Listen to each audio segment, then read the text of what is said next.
Hi everyone. We are recording our podcast today. My friend Margot, she's not today, but I have a guest. You've got a cheap ring in. The bottom of the barrel was empty. I was the last one. So there you go. Exactly. So my friend here, he's a captain of awesome boat, which from 1942, 1944. 44. My Served in God, the end of World War II in Japan for the US Navy. Then 25 years a Navy ship. And then 25 years Coast Guard ship for America doing fisheries and keeping an eye on the Russians.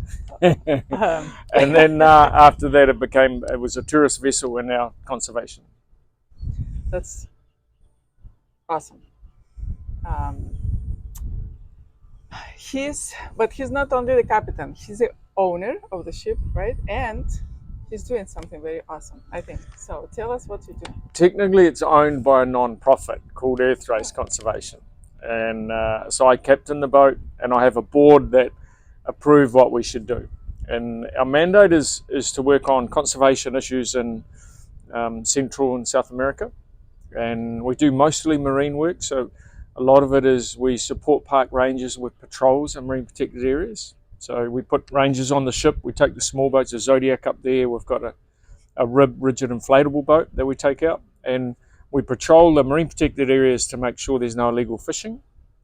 We support the rangers. We deliver vehicles to remote places and quad bikes and solar panels and water filtration systems. So we sort of facilitate the ranger stations to operate effectively, move rangers in and out. And then some of our work is in the jungle where we do patrols in some of the national parks, and we look for people that are operating illegally in the jungle. Normally, it's illegal gold miners, and also sometimes people are poaching wildlife.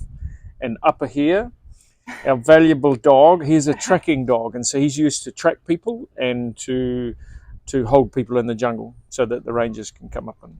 That's very cool. But our our podcast is never too late. So we try to talk about things that's important, but we think sometimes in some stage of life we think it's just too late. It's too late to find maybe meaning. It's too late to find yourself when you're lost in life. I think you found it. I think so. Maybe not. Maybe you You never. never know. You never know. Maybe I don't you know. don't stop looking for it. But at least it appears to be. But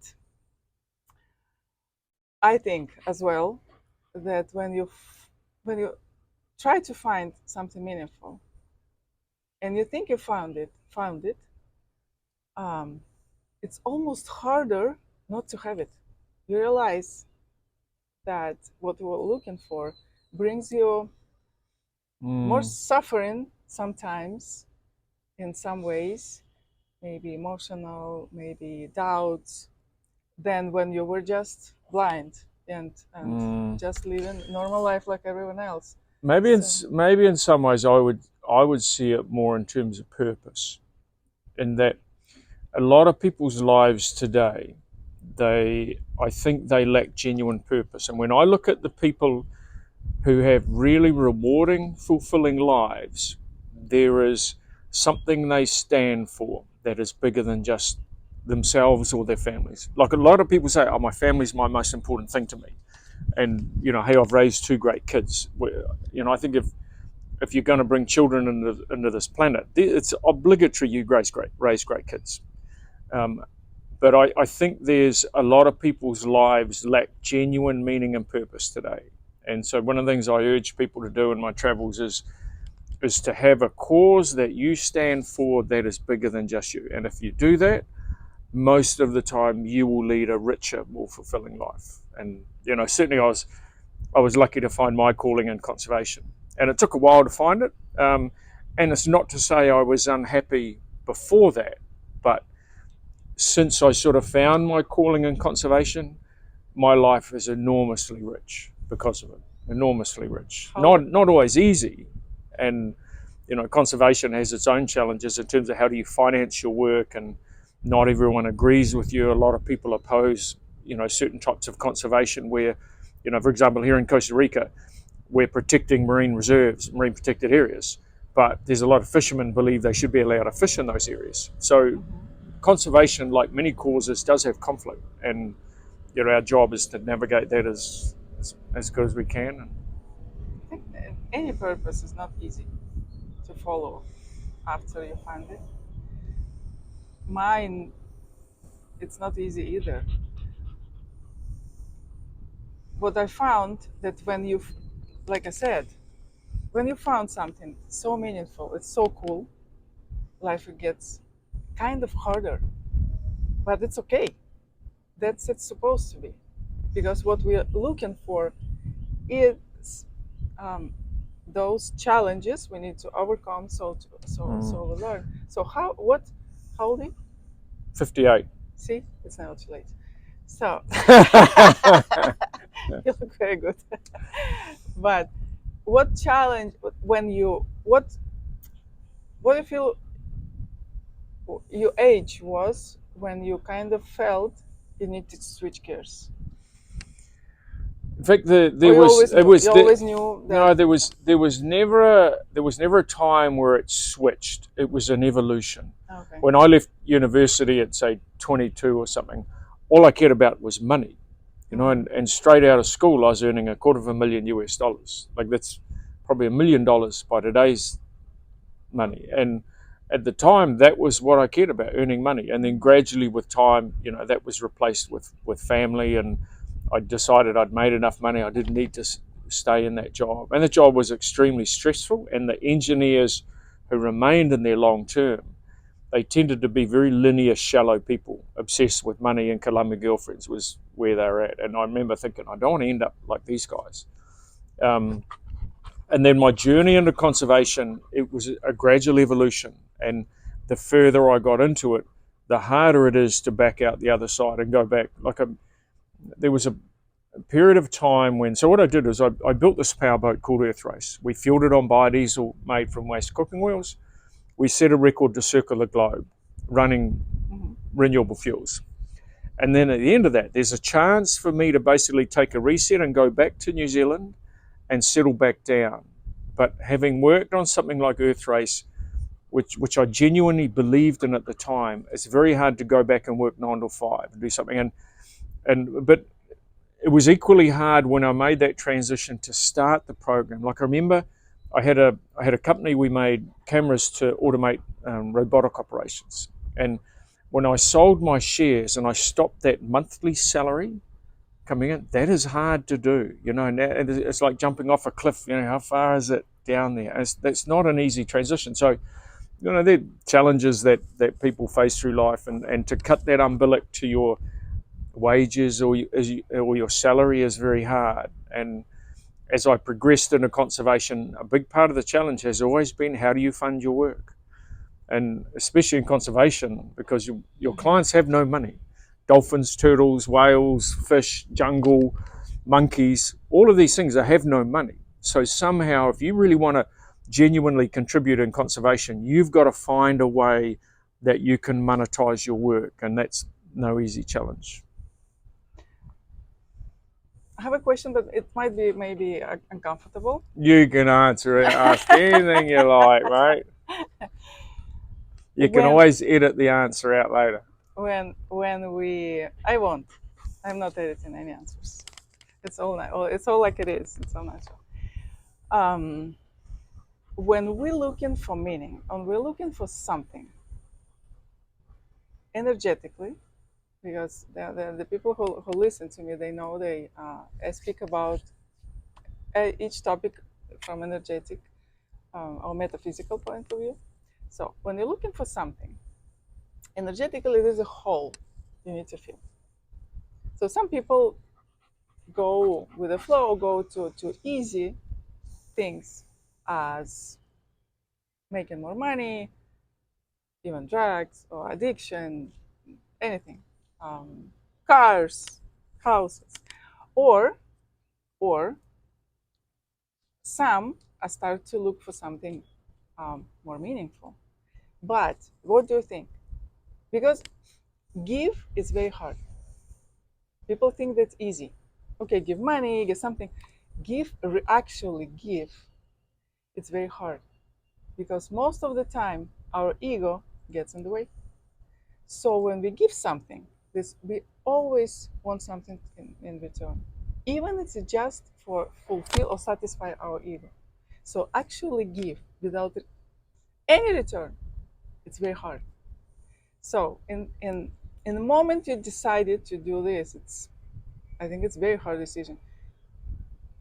What percentage, you engineer, what percentage of you think we're still trying to fulfill this whole, trying to satisfy a little bit of ego, or it was none?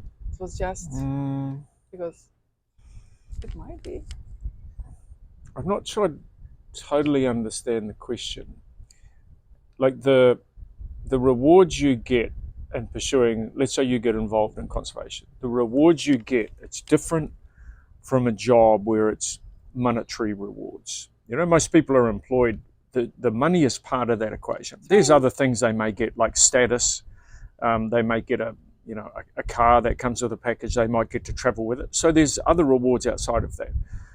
But if you break it down, money is often one of the key drivers of that. In my case, it's certainly not money. You know, like for many years, I've had basically zero income. I'm okay with that.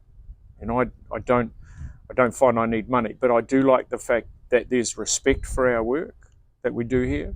I do like the fact that we get support from a lot of people locally here that like what we do. We get support from the government, not financial support, but the government benefits enormously from our work, and they value that. And I like the fact that various groups of people value what we do, and that helps us to in our. That's exactly the question, because from point of view of and not criticize, it's just we're just talking. It's just things I'm often think about. Because for me, give it's extremely hard because it's always something. It's always something. It's very hard, for example, to do a voluntary work or something and then not post it to Instagram, because in moment you post it, that's it. The energy is turned because you told something about it, so you satisfied your ego. So men usually there's common age when they lost. Women también, but women we have kids, so we sometimes we fulfilled with being mothers, but men very often encounter encounter a point Encounter. encounter a point of life and just feel empty.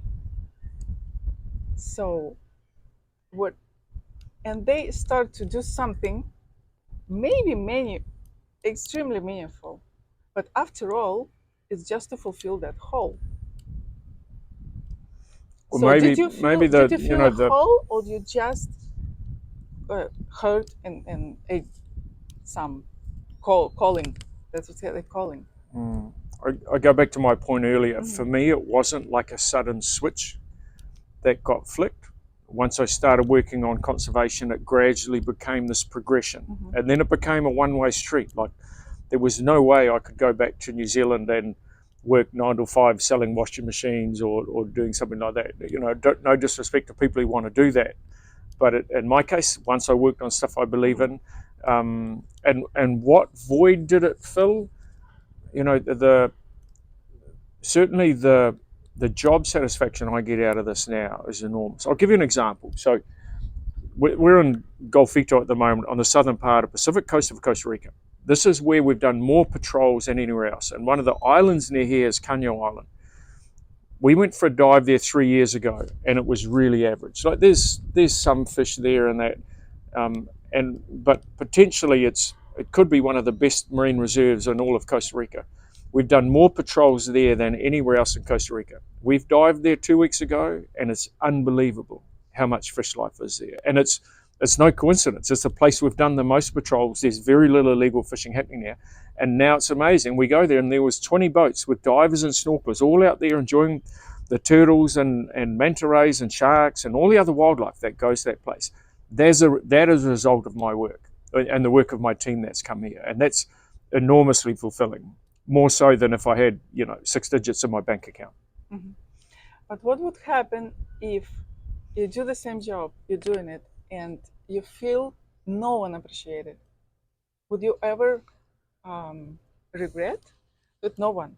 The people that says he's crazy. He's Keep crazy. No, keep in no. mind that my clients, in addition to say the people who might go diving there, is the wildlife, and so if They will all. They if will no all. one dives at Kanyo Island, but there's a huge amount of wildlife there, I'm okay with that.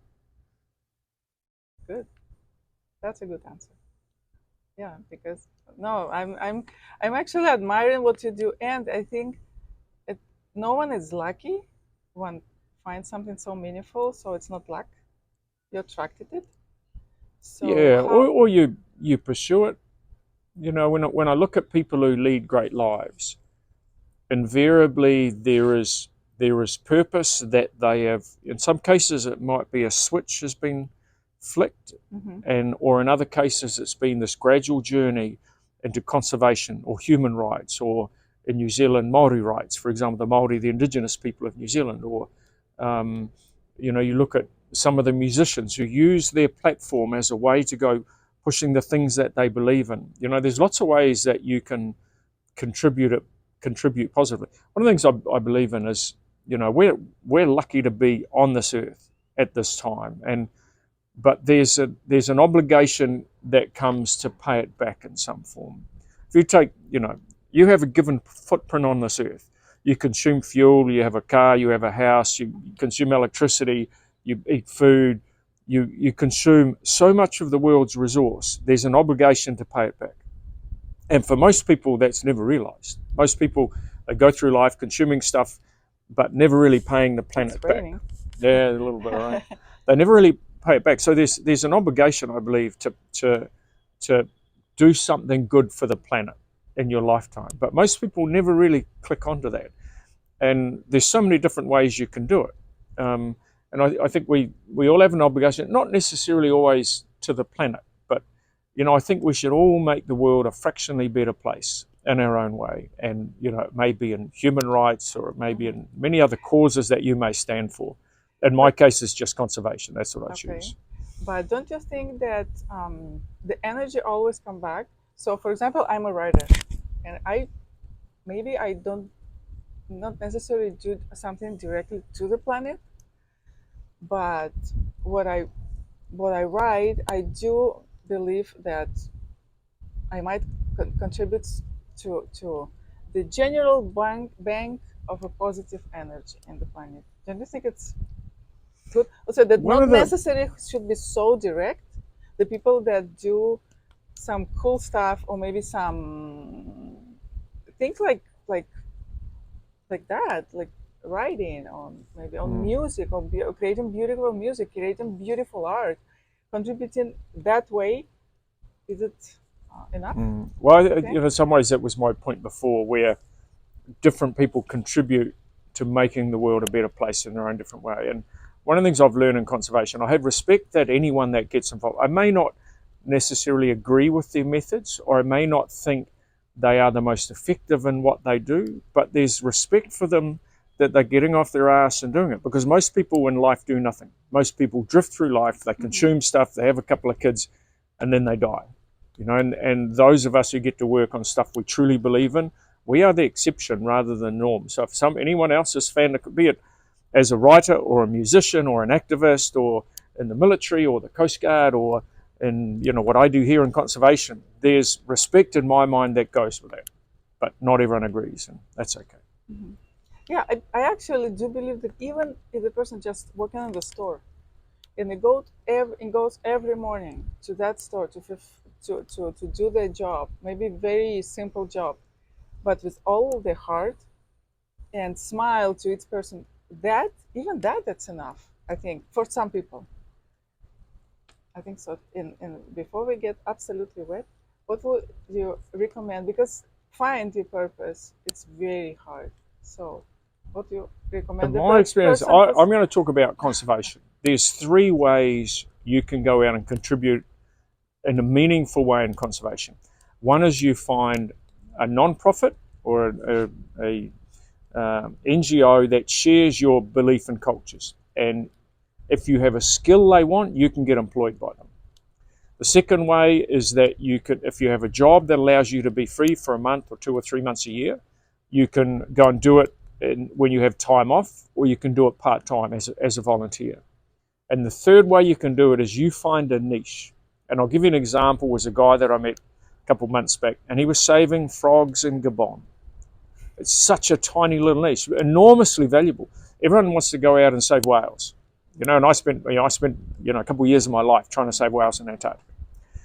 Everyone loves whales. Everyone loves dolphins. So there's lots of people in there. But a frog in Gabon, he's found himself a niche, and the guy is, I wouldn't say he's wealthy from it, but he is contributing enormously to the saving of several species.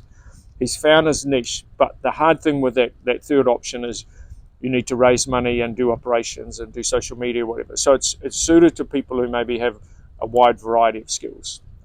Maybe to get your feet in the first place, see if you can just work part-time for a non-profit and help them out. And then maybe you can get a job in a non-profit where they pay you, not a huge amount. The non-profits in conservation, they never pay huge money, but some of them do pay enough to get by. But there's this, it can be enormously rewarding in terms of other things outside of financial. Yeah, but I think the reward it must be different, of course, in anything you do, in anything, even if you do something that gives you some economic advantage, it's never can be the the point of doing it. I think so. It is a byproduct. Yeah. So we're getting absolutely wet. It started to rain. Costa Rica in the dry season, go figure. So I'm gonna post in all the information about his where you can contact Pete. Maybe you can collaborate, or you need to contact him. You can come and volunteer on my ship. Exactly. Bring your A game. I'm doing it, kind of. I cleaned today. You did a great job cleaning the ship. Did the shopping for us. Yes, exactly. So thank you so much. Pleasure.